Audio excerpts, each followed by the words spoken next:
Vous fait découvrir cette semaine les secrets des plus belles pierres précieuses de la planète. Un tiers de la production se trouve au Brésil. Le site de Teofilo Otoni, à l'est du pays, est même considéré comme la capitale mondiale des diamants. Reportage réalisé par Fanny Lothaire et Laura Damas. Sous ces collines verdoyantes et ces formations volcaniques, c'est un État grand comme la France qui regorge de pierres précieuses. La ville de Teofilo Otoni revendique le titre de capitale mondiale. Dans ses rues, des négociants et passionnés du monde entier viennent acheter ces trésors encore bruts, comme ce couple de géologues français. Par exemple, nous avons ici la pierre bleue qui est connue comme la pierre du pouvoir, la couleur bleue, hein, les améthystes qui est au Brésil bien interprétée comme la pierre de la science. Leur guide Kenyo les emmène chez le plus grand collectionneur de la région. Une petite boutique, en apparence quelconque, mais à l'intérieur... Waouh, waouh, oh là là là là. Mon rêve se réalise. C'est le paradis d'Éric Sénavoine. Il a fait le voyage jusqu'ici pour trouver une de ces tourmalines à ajouter à sa collection. Ça, c'est une très belle pièce. Donc, on voit les deux couleurs, une partie centrale rouge et une partie extérieure vert et bleu. Mais ces pièces-là, c'est en milliers d'euros. Hein. Là, je suis ému. Hein. C'est belle, hein. Wow. Des tourmalines. Ou encore ces topazes verts par centaines. Oula, Valérie. Le propriétaire, lui, en met plein les yeux. Quand j'ai commencé ma collection, j'avais 12-13 ans. Très rapidement, on voit des livres de minéraux et on voit tous l'origine. Minas Gerais. Et les pierres précieuses viennent d'ici, quoi. Éric a négocié 4 tourmalines pour 1 500 €, 4 fois moins que le prix en France. Avant de partir. Ça, c'est du topaz bleu. Ça fait 2,5 kg. Le propriétaire lui fait admirer son plus beau trésor. C'est une pièce de musée. Avec le diamant et le rubis, le topaz est une des pierres les plus précieuses au monde. On ne la trouve qu'à quelques kilomètres de Teofilo Otoni, dans ces mines d'argile à ciel ouvert qu'Éric et Valéria ont le privilège de découvrir. Et à travers les rayons soleil, qui n'arrivent pas bien pénétrer à cause de la couleur de la terre, on voit que l'eau reste bleue.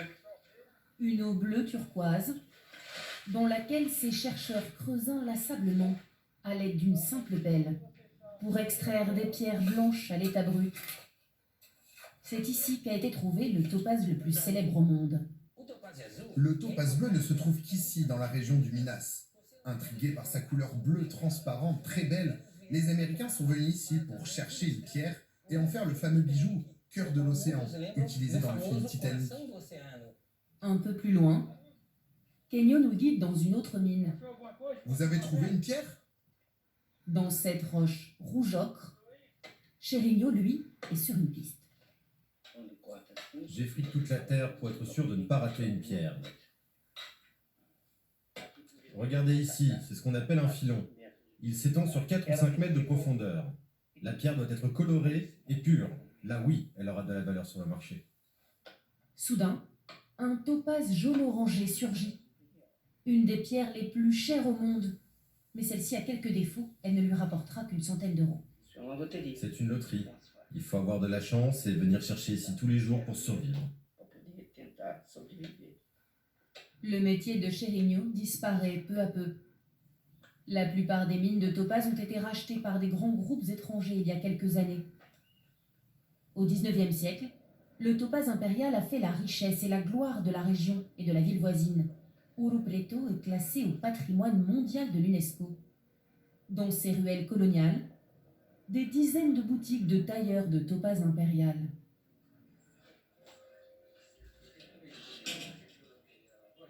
Avec sa couleur miel, le topaz est devenu la pierre préférée de Dom Pedro, l'empereur brésilien.